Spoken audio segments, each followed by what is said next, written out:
ॐ नमो नारसिंहाय वज्रदंष्ट्राय वज्रिणे वज्रदेहाय वज्राय नमो वज्रनखाय च वासुदेवाय वन्द्याय वरदाय वरात्मने वरदाभयहस्ताय वराय वररूपिणे वरेण्याय वरिष्ठाय श्रीवराय नमो नमः प्रह्लादवरदायैव प्रत्यक्षवरदाय च परात्परपरेशाय पवित्राय पिनाकिने पावनाय प्रसन्नाय वाशिने पापहारिणे पुरस्तुताय पुण्याय पुरुहूताय ते नमः तत्पुरुषाय तथ्याय पुराणपुरुषाय च पुरोधसे पूर्वजाय पुष्कराक्षाय ते नमः पुष्पहासाय हासाय महाहासाय शाङ्खणे सिंहाय सिंहराजाय जगद्वन्द्वाय ते नमः अट्टहासाय रोषाय ज्वालाहासाय ते नमः भूतावासाय भासाय श्रीनिवासाय खड्गिने खड्गजिह्वाय सिंहाय खड्गवासाय ते नमः नमो मूलाधिवासाय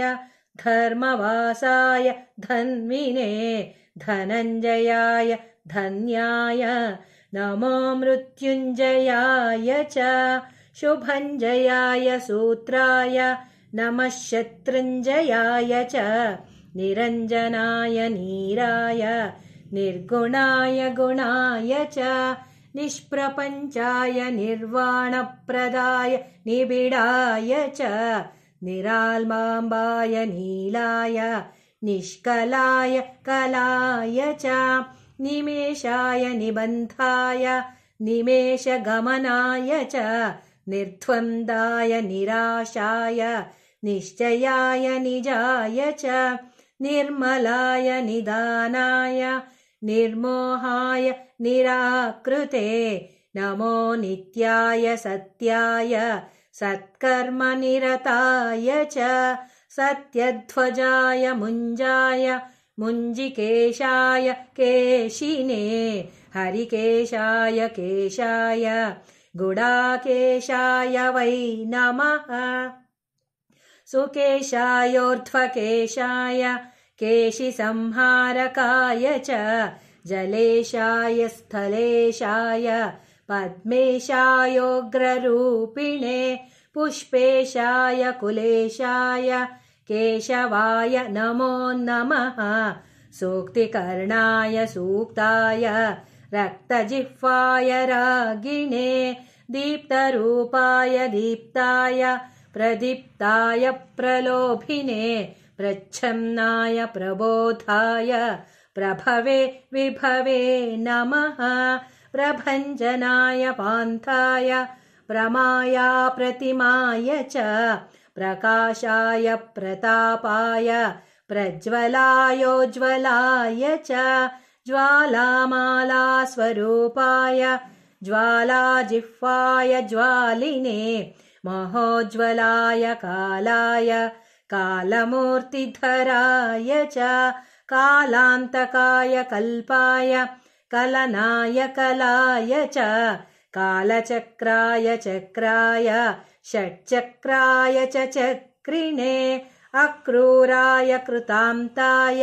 विक्रमाय क्रमाय च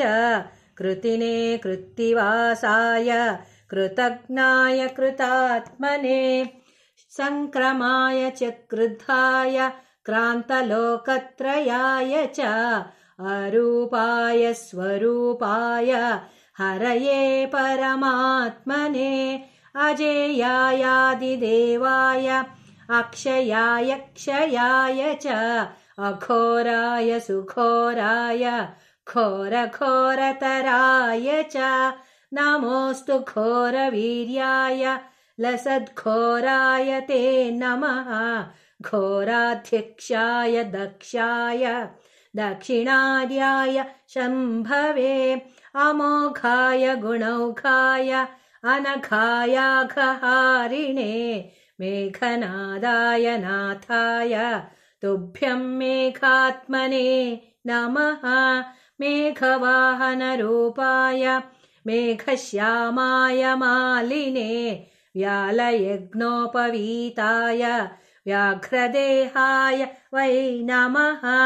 व्याघ्रपादाय ते व्याघ्रकर्मणे व्यापकाय च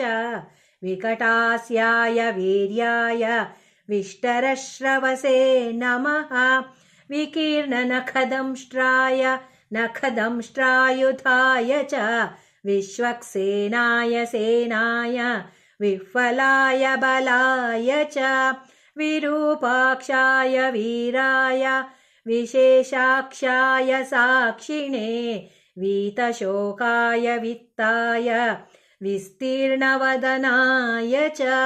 विधानाय विधेयाय विजयाय जयाय च विबुधाय विभावाय नमो विश्वम्भराय च वीतरागाय विप्राय विटङ्कनयनाय च विपुलाय विनीताय विश्वयोने नमो नमः विडम्बनाय वित्ताय विष्टृताय वियोनये विह्वलाय विवादाय नमो व्याहृतये नमः विलासाय विकल्पाय महाकल्पाय ते नमः बहुकल्पाय कल्पाय कल्पातीताय शिल्पिने कल्पनाय स्वरूपाय फणितल्पाय वै नमः तटित्प्रभाय तार्क्ष्याय तरुणाय तरस्विने रसनायान्तरिक्षाय तापत्रयहराय च तारकाय तमोघ्नाय तत्त्वाय च तपस्विने तक्षकाय तनुत्राय वटवेतरलाय च शतरूपाय शान्ताय शतधाराय ते नमः शतपत्राय ताक्ष्याय स्थितये शान्तमूर्तये शतक्रतुस्वरूपाय शाश्वताय शतात्मने नमः सहस्रशिरसे सहस्रवदनाय च सहस्राक्षाय देवाय दिशश्रोत्राय ते नमः नमः सहस्रजिह्वाय महाजिह्वाय ते नमः सहस्रनामधेयाय सहस्रजठराय च सहस्रबाहवे तुभ्यं सहस्रचरणाय च सहस्रार्कप्रकाशाय सहस्रायुधधारिणे नमः स्थूलाय सूक्ष्माय सुसूक्ष्माय नमो नमः सुक्षीणाय सुभिक्षाय सुराध्यक्षाय शौरिणे धर्माध्यक्षाय धर्माय लोकाध्यक्षाय वै नमः प्रजाध्यक्षाय शिक्षाय विपक्षक्षयमूर्तये कालाध्यक्षाय तीक्ष्णाय मूलाध्यक्षाय ते नमः अधोक्षजाय मित्राय सुमित्रवरुणाय च शत्रुघ्नाय विघ्नाय विघ्नकोटिहराय च रक्षोघ्नाय तमोघ्नाय भूतघ्नाय नमो नमः भूतपालाय भूताय भूतावासाय भूतिने भूतबेतालघाताय भूताधिपतये नमः भूतग्रहविनाशाय भूतसंयमिने नमः महाभूताय भृगवे सर्वभूतात्मने नमः सर्वारिष्टविनाशाय सर्वसम्पत्कराय च सर्वाधाराय सर्वाय सर्वार्तिहरये नमः सर्वदुःखप्रशान्ताय सर्वसौभाग्यदायिने सर्वज्ञायाप्यनन्ताय सर्वशक्तिधराय च सर्वैश्वर्यप्रदात्रे च सर्वैश्वर्यविधायिने सर्वज्वरविनाशाय सर्वरोगापहारिणे सर्वाभिचारहन्त्रे च सर्वोत्पातविघातिने पिङ्गाक्षायैकशृङ्गाय द्विशृङ्गाय मरीचये बहुशृङ्गाय लिङ्गाय महाशृङ्गाय ते नमः माङ्गल्याय मनोज्ञाय मन्तव्याय महात्मने महादेवाय देवाय मातुलुङ्गधराय च महामाया प्रसूताय मायिने जलशायिने महोदराय मन्वाय मदनाय मदाय च मधुकैटभहन्त्रे च माधवाय मुरारये महावीर्याय धैर्याय चित्रवीर्याय ते नमः चित्रकर्माय चित्राय नमस्ते चित्रभानवे मायातीताय मायाय महावीर्याय ते नमः महातेजाय बीजाय तेजोधाम्ने च बीजिने तेजोमय नृसिंहाय तेजसां निधये नमः महादंष्ट्राय तुष्टाय नमः पुष्टिकराय च शिपिविष्टाय हृष्टाय पुष्टाय परमेष्ठिने विशिष्टाय च शिष्टाय गरिष्ठायेष्ठदायिने नमो ज्येष्ठाय श्रेष्ठाय तुष्टायामिततेजसे अष्टाङ्गन्यस्तरूपाय सर्वदुष्टान्तकाय च वैकुण्ठाय विकुण्ठाय केशिकण्ठाय कण्ठिने कण्ठीरवायुलुण्ठाय निश्यटाय हठाय च सत्त्वोद्रिक्ताय कृष्णाय रजोद्रिक्ताय वेधसे तमोद्रिक्ताय रुद्राय ऋग्यजुस्साममूर्तये ऋतुध्वजाय कालाय मन्त्रराजाय मन्त्रिणे त्रिनेत्राय त्रिवर्गाय त्रिधाम्ने च त्रिशूलिने त्रिकालज्ञानरूपाय त्रिदेहाय त्रिधात्मने नमस्त्रिमूर्तिवन्द्याय त्रितत्त्वज्ञानिने नमः अक्षोभ्याय निरुद्धाय अप्रमेयाय भानवे अमृताय अनन्ताय अमितायामराय च अपमृत्युविनाशाय अपस्मारविघातिने अन्नदायान्नरूपाय अन्नयान्नभुजे नमः आद्याय निरवध्याय वेद्यायाद्भुतकर्मणे सद्योजाताय सन्ध्याय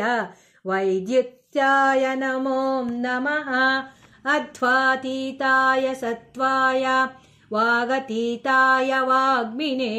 वागीश्वराय गोपाय गोप्त्रे गोहितकारिणे गन्धर्वाय गभीराय गर्जितायोर्जिताय च पर्जन्याय प्रबुद्धाय प्रधानपुरुषाय च पद्माभाय सुनाभाय पद्मनाभाय भासिने पद्मनेत्राय पद्माय पद्मायाः पतये नमः पद्मोदराय पूताय पद्मकल्पोद्भवाय च नमो हृत्पद्मवासाय भूपद्मोद्धरणाय च शब्दब्रह्मस्वरूपाय ब्रह्मरूपधराय च ब्रह्मणे ब्रह्मरूपाय ब्रह्मनेत्रे नमो नमः ब्रह्मादये ब्राह्मणाय ब्रह्मात्मने नमः सुब्रह्मण्याय देवाय ब्रह्मण्याय त्रिवेदिने परब्रह्मस्वरूपाय पञ्चब्रह्मात्मने नमः। नमस्ते ब्रह्मशिरसे तथाश्वशिरसे नमः। अथर्वशिरसे नित्यम् अशनिप्रमिताय च नमस्ते तीक्ष्णदंष्ट्राय लोलाय ललिताय च लावण्याय लवित्राय नमस्ते भासकाय च लक्षणज्ञाय लक्ष्याय लक्षणाय नमो नमः। रसद्वीपाय दीप्ताय विष्णवे प्रभविष्णवे वृष्टिमूलाय कृष्णाय श्रीमहाविष्णवे नमः। पश्यामि त्वां महासिंहं हारिणं वनमालिनं किरीटिनं कुण्डलिनं सर्वाङ्गं सर्वतोमुखं सर्वतः पाणिपादोरुं सर्वतोक्षिशिरोमुखं सर्वेश्वरं सदा तुष्टं सत्त्वस्थं समरप्रियं बहुयोजनविस्तीर्णं बहुयोजनमायतं बहुयोजनहस्ताङ्घ्रिं बहुयोजननासिकं महारूपं महावक्त्रं महादंष्ट्रं महाभुजं महानादं महारौद्रं महाकायं महाबलम् अनाभेर्ब्रह्मणो रूपम् अगलाद्वैष्णवं तथा अशिश्राद्रौद्रमीशानं तदग्रे सर्वतः शिवम्। नमोऽस्तु नारायण नारसिंह नमोऽस्तु नारायण वीरसिंह नमोऽस्तु नारायण क्रूरसिंह नमोऽस्तु नारायण दिव्यसिंह नमोऽस्तु नारायण व्याघ्रसिंह नमोऽस्तु नारायण पुच्छसिंह नमोऽस्तु नारायण पूर्णसिंह नमोऽस्तु नारायण रौद्रसिंह नमो नमो भीषणभद्रसिंह नमो नमो विह्वलनेत्रसिंह नमो नमो बृंहितभूतसिंह नमो नमो निर्मलचित्तसिंह नमो नमो निर्जितकालसिंह नमो नमो कल्पितकल्पसिंह नमो नमो कामदकामसिंह नमो नमस्ते भुवनैकसिंह। द्यावा पृथिव्योरिदमन्तरं हि व्याप्तं त्वयैकेन दिशश्च सर्वाः दृष्ट्वाद्भुतं रूपमुदग्रवेगं लोकत्रयं प्रव्यथितं महात्मन् अमीहित्वा सुरसङ्घा विशन्ति केचिद्भीताः प्राञ्जलयो गृह्णन्ति स्वस्तीत्युक्त्वा मुनय सिद्धसङ्घाः स्तुवन्ति त्वां स्तुतिभिः पुष्कलाभिः रुद्रादित्या वसवो ये च साध्याः विश्वेश्विनौ मरुतश्चोष्मपाश्च गन्धर्वयक्षासुर सिद्धसङ्घाः वीक्तन्ति त्वां विस्मिताश्चैव सर्वे लेलिह्यसे ग्रसमानः समन्तात् लोकान् समग्रान् वदनैर्ज्वलद्भिः तेजोभिरापूर्य जगत्समग्रं भासस्तवोग्राः प्रतपन्ति विष्णो। अविष्णस्त्वं सहिष्णुस्त्वं भ्राजिष्णुर्जिष्णुरेव च पृथ्वी त्वमन्तरिक्षं च पर्वतारण्यमेव च कलाकाष्ठविलिप्तस्त्वं मुहूर्तः प्रहरादिकम् अहोरात्रं त्रिसन्ध्या च पक्षमासर्तुवत्सराः युगादिर्युगभेदस्त्वं संयोगो युगसन्धयः नित्यं नैमित्तिकं काम्यं महाप्रलयमेव च करणं कारणं कर्ता भर्ता हर्ता त्वमीश्वरः सत्कर्ता सत्कृतिर्गोप्ता सच्चिदानन्द विग्रहः प्राणस्त्वं प्राणिनां प्रत्यगात्मा त्वं सर्वदेहिनां सुज्योतिस्त्वं परज्योतिरात्मज्योतिः सनातनः ज्योतिर्लोकस्वरूपस्त्वं ज्योतिर्ज्योतिषां पतिः स्वाहाकार स्वधाकारो वषट्कारः कृपाकरः हन्ताकारो निराकारो वेदाकारश्च शङ्करः अकारादिक्षकारान्तः ओङ्कारो लोककारकः एकात्मा त्वमनेकात्मा चतुरात्मा चतुर्भुजः चतुर्वेदमयोत्तमः लोकप्रियो लोकगुरुः लोकेशो लोकनायकः लोकसाक्षी लोकपतिः लोकात्मा लोकलोचनः लोकाधारो बृहल्लोको लोकालोकमयो विभुः लोककर्ता महाकर्ता कृतकर्ता कृतागमः अनादिस्त्वं मनस्त्वत्वम् अभूतो भूतविग्रहः स्तुतिस्तुत्यस्तवः प्रीतः स्तोतानेतानियामकः त्वं गतिस्त्वं मतिर्मह्यं पिता माता गुरुः सखा सुहृदश्चात्मरूपस्त्वं त्वां विना नास्ति मे गतिः नमस्ते मन्त्ररूपाय अस्त्ररूपाय ते नमः बहुरूपाय रूपाय पञ्चरूपधराय च भद्ररूपाय रूढाय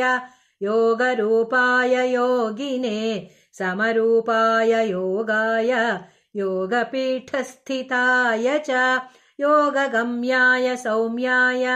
ध्यानगम्याय ध्यायिने ध्येयगम्याय धाम्ने च धामाधिपतये नमः धराधराय धर्माय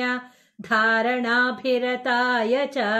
नमोद्धात्रे च सन्धात्रे विधात्रे च धराय च दामोदराय दान्ताय दानवान्तकराय च नमः संसारवैद्याय भेषजाय नमो नमः क्षीरध्वजाय शान्ताय वाताय प्रमिताय च सारस्वताय संसारनाशनायाक्ष मालिने असिचर्मधरायैव षट्कर्मनिरताय च विकर्माय सुकर्माय विकर्मविघातिने सुकर्मणे मन्मथाय नमो मर्माय मर्मिणे करिचर्मवसानाय करालवदनाय च कवये पद्मगर्भाय भूगर्भाय कृपानिधे ब्रह्मगर्भाय गर्भाय बृहद्गर्भाय धूर्जटे नमस्ते विश्वगर्भाय श्रीगर्भाय जितारये नमो हिरण्यगर्भाय हिरण्यकवचाय च हिरण्यवर्णदेहाय हिरण्याक्षविनाशिने हिरण्यकनिहन्त्रे च हिरण्यनयनाय च हिरण्यरेतसे तुभ्यं हिरण्यवदनाय च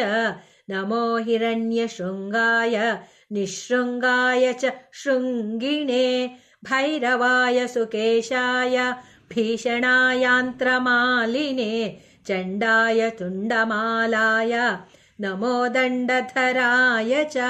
अखण्डतत्त्वरूपाय कमण्डलुधराय च नमस्ते दण्डसिंहाय सत्यसिंहाय ते नमः नमस्ते श्वेतसिंहाय पीतसिंहाय ते नमः नीलसिंहाय नीलाय रक्तसिंहाय ते नमः नमो हरिद्रसिंहाय धूम्रसिंहाय ते नमः मूलसिंहाय मूलाय बृहत्सिंहाय ते नमः पातालस्थितसिंहाय नमः पर्वतवासिने नमो जलस्थसिंहाय अन्तरिक्षस्थिताय च कालाग्निरुद्रसिंहाय चण्डसिंहाय ते नमः अनन्तजिह्वसिंहाय अनन्तगतये नमः नमो विचित्रसिंहाय बहुसिंहस्वरूपिणे अभयङ्करसिंहाय नारसिंहाय ते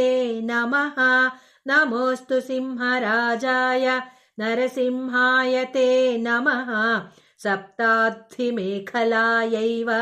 सप्तसामस्वरूपिणे सप्तलोकान्तरस्थाय सप्तस्वरमयाय च सप्तार्चिरूपदंष्ट्राय सप्ताश्वरथरूपिणे सप्तवायुस्वरूपाय सप्तचन्थोमयाय च स्वच्छाय स्वच्छरूपाय स्वच्छन्दाय च ते नमः श्रीवत्साय सुवेशाय श्रुतये श्रुतमूर्तये शुचिश्रवाय शूराय सुप्रभाय सुधन्विने शुभ्राय सुरनाथाय सुलभाय शुभाय च सुदर्शनाय सूक्ष्माय निरुक्ताय नमो नमः सुप्रभावस्वभावाय भवाय विभवाय च सुशाखाय विशाखाय सुमुखाय सुखाय च सुनखाय सुदंष्ट्राय सुरदाय सुधाय च सांख्याय सुरमुख्याय प्रख्याताय प्रभाय च नमः खट्वाङ्गहस्ताय खेटमुद्गरपाणये खखेन्द्राय मृगेन्द्राय नगेन्द्राय ध्रुवाय च नागकेयूरहाराय नागेन्द्रायाघमर्दिने नदीवासाय नागाय नानारूपधराय च नागेश्वराय नागाय नमिताय नराय च नागान्तकरथायैव नरनारायणाय च नमो मस्त्वत्स्वरूपाय कच्छपाय नमो नमः नमो यज्ञवराहाय नृसिंहाय नमो नमः विक्रमाक्रान्तलोकाय वामनाय महौजसे नमो भार्गवरामाय रावणान्तकराय च नमस्ते बलरामाय कंसप्रध्वंसकारिणे बुद्धाय बुद्धरूपाय तीक्ष्णरूपाय कल्किने आत्रेयायाग्निनेत्राय कपिलाय द्विजाय च क्षेत्राय पशुपालाय पशुवक्त्राय ते नमः गृहस्थाय वनंस्थाय यतये ब्रह्मचारिणे स्वर्गापवर्गदात्रे च तद्भोक्त्रे च मुमुक्षवे सालग्रामनिवासाय क्षीराब्धिशयनाय च श्रीशैलाद्रिनिवासाय शिलावासाय ते नमः योगिहृत्पद्मवासाय महाहंसाय ते नमः गुहावासाय गुह्याय गुप्ताय गुरवे नमः नमो मूलाधिवासाय नीलवस्त्रधराय च पीतवस्त्रधरायैव रक्तवस्त्रधराय च रक्तमालाविभूषाय रक्तगन्धानुलेपिने दुर्धन्दराय धूर्ताय दुर्गमाय धुराय च दुर्मदाय दुरन्ताय दुर्धराय नमो नमः दुर्निरीक्ष्याय दीप्ताय दुर्दशाय द्रुमाय च दुर्भेदाय दुराशाय दुर्लभाय नमो नमः दृप्ताय दीप्तवक्त्राय दुर्दृप्तननाय च उन्मत्ताय प्रमत्ताय नमो दैत्यारये नमः रसज्ञाय रसेशाय आकर्णनयनाय च पथ्याय परितोषाय रथ्याय रसिकाय च ऊर्ध्वकेशोध्वरूपाय नमस्ते चोर्ध्वरेतसे ऊर्ध्वसिंहाय सिंहाय नमस्ते चोर्ध्वबाहवे वरप्रध्वंसकायैव शङ्खचक्रधराय च गदापद्मधरायैव पञ्चबाणधराय च कामेश्वराय कामाय कामरूपाय कामिने नमः कामविहाराय कामरूपधराय च सोमसूर्याग्निनेत्राय सोमपाय नमो नमः नमः सोमाय वामाय वामदेवाय ते नमः सामस्वराय सौम्याय भक्तिगम्याय ते नमः कूष्माण्डगणनाथाय सर्वश्रेयस्कराय च भीष्माय भीकरायैव भीमविक्रमणाय च मृगग्रीवाय जीवाय जिताय जितकाशिने जटिने चामदज्ञाय नमस्ते जातवेदसे जपाकुसुमवर्णाय जप्याय जपिताय च जरायुजायण्डजाय स्वेदजायोद्विजाय च जनार्दनाय रामाय जाह्नवीजनकाय च जराजन्मविदूराय प्रद्युम्नाय प्रबोधिने रौद्रजिह्वाय रुद्राय वीरभद्राय ते नमः चिद्रूपाय समुद्राय कद्रुद्राय प्रचेतसे इन्द्रियानेन्द्रियज्ञाय नमोऽस्त्विन्द्रानुजाय च अतीन्द्रियाय सान्द्राय इन्दिरापतये नमः ईशानाय च ईड्याय ईप्सिताय इनाय च व्योमात्मने च व्योम्ने च नमस्ते व्योमकेशिने व्योमाधाराय च व्योमवक्त्रायासुरघातिने नमस्ते व्योमदंष्ट्राय व्योमवासाय ते नमः सुकुमाराय रामाय शिंशुमाराय ते नमः विश्वाय विश्वरूपाय नमो विश्वात्मकाय च ज्ञानात्मकाय ज्ञानाय विश्वेशाय परात्मने एकात्मने नमस्तुभ्यं नमस्ते द्वादशात्मने चतुर्विंशतिरूपाय पञ्चविंशतिमूर्तये षड्विंशकात्मने नित्यं सप्तविंशतिकात्मने धर्मार्थकाममोक्षाय विमुक्ताय नमो नमः भावशुद्धाय सिद्धाय साध्याय शरभाय च प्रबोधाय सुबोधाय नमो बुद्धिप्रदाय च स्निग्धाय च विदग्धाय मुग्धाय मुनये नमः प्रियश्रवाय श्राव्याय सुश्रवाय श्रवाय च ग्रहेशाय महेशाय ब्रह्मेशाय नमो नमः श्रीधराय सुतीर्थाय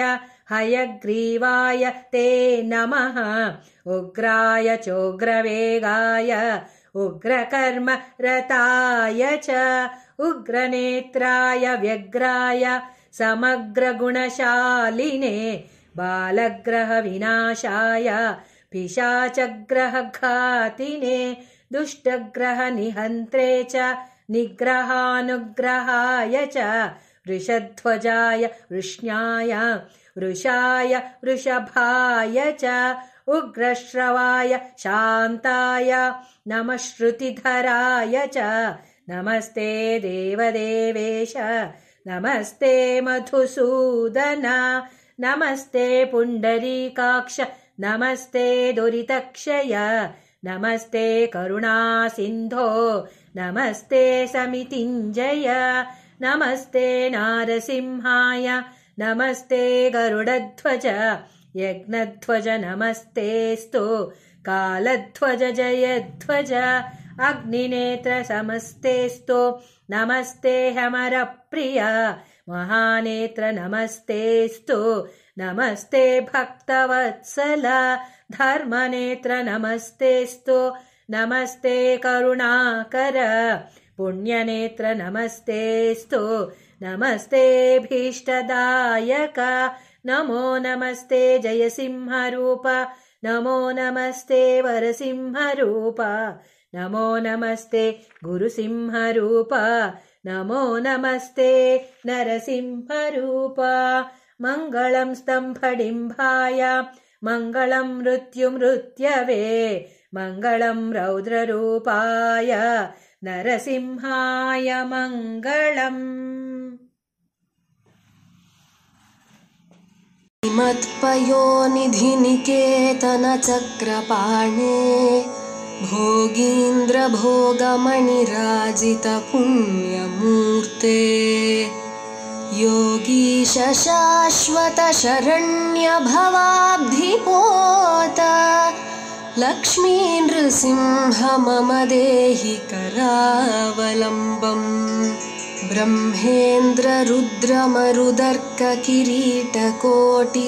सङ्घट्टिताङ्घ्रिकमलामलकान्तिकान्त लक्ष्मीलसत्कुच सरोरुहराजहंस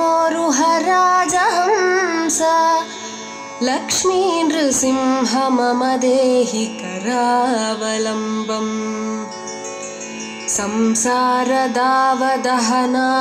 संसारदावदहनाकुलभीकरोरु ज्वालावलीभिरतिदग्धतनूरुहस्य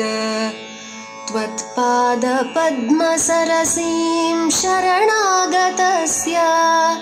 लक्ष्मी नृसिंह मम देहि करावलम्बम् संसारजालपतितस्य जगन्निवास सर्वेन्द्रियार्थबडिशाग्रझषोपमस्य प्रोत्कम्पितप्रचुरतालुकमस्तकस्य लक्ष्मी नृसिंह मम देहि करावलम्बम् संसारकूपमतिघोरमगाधमूलम् सम्प्राप्य दुःखशतसर्पसमाकुलस्य दीनस्य देव कृपया पदमागतस्य लक्ष्मी नृसिंह मम देहि करावलम्बम् संसारभीकरकरीन्द्रकराभिघात निष्पीड्यमानवपुषः सकलार्तिनाश प्राणप्रयाणभवभीतिसमाकुलस्य लक्ष्मी नृसिंह मम देहि करावलम्बम् संसारसर्पविषदिग्धमहोग्रतीव्र दंष्ट्राग्रकोटिपरिदष्टविनष्टमूर्तेः नागारिवाहनसुधाब्धिनिवासशौरे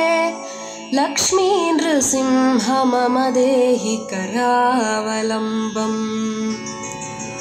संसारवृक्षमघबीजमनन्तकर्मशाखायुतं करणपत्रमनङ्गपुष्पम् आरुह्य दुःखफलिनं पततो दयालो लक्ष्मी नृसिंह मम देहि करावलम्बम् संसारसागरविशालकरालकाल नक्रग्रहग्रसितनिग्रहविग्रहस्य व्यग्रस्य रागनिचयोर्मिनिपीडितस्य लक्ष्मी नृसिंह मम देहि करावलम्बम् संसारसागरनिमज्जनमुह्यमानं दीनं विलोकय विभो करुणानिधे माम् प्रह्लादखेदपरिहारकृतावतार लक्ष्मी नृसिंह मम देहि करावलम्बम् संसारघोरगहने चरतो मुरारे मारोग्रभीकरमृगप्रचुरार्दितस्य आर्तस्य मत्सरनिदाघसुदुःखितस्य लक्ष्मी नृसिंह मम देहि करावलम्बम् बद्ध्वा गले यमभटा बहुतर्जयन्तः कर्षन्ति यत्र भवपाशशतैर्युतं माम् एकाकिनं परवशं चकितं दयालो लक्ष्मी नृसिंह मम देहि करावलम्बम् लक्ष्मीपते कमलनाभसुरेश विष्णो यज्ञेश यज्ञमधुसूदन विश्वरूप ब्रह्मण्य केशव जनार्दन वासुदेवा लक्ष्मी नृसिंह मम देहि करावलम्बम् एकेन चक्रमपरेण करेण शङ्खम् अन्येन सिन्धुतनयामवलम्ब्य तिष्ठन् वामेतरेण वरदाभयपद्मचिह्नम् लक्ष्मी नृसिंह मम देहि करावलम्बम् अन्धस्य मे हृतविवेकमहाधनस्य